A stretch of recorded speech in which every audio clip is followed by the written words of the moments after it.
আসসালামু আলাইকুম আমার প্রিয় এভরিওয়ান। আমি জাসমিন এখন যেটা করছি এটা হচ্ছে জরির কাজ।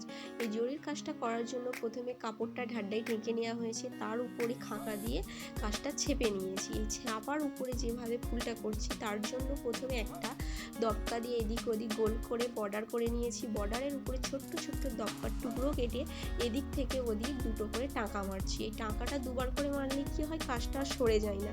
এই ফুলটা করার জন্য কিন্তু প্রথমে মাঝখান থেকে ধরতে হয়, মাঝখান থেকে না ধরলে কি হয়, ফুলটা ভেঙে যেতে পারে, যার কারণে মাঝখান থেকে আমি বলেছি।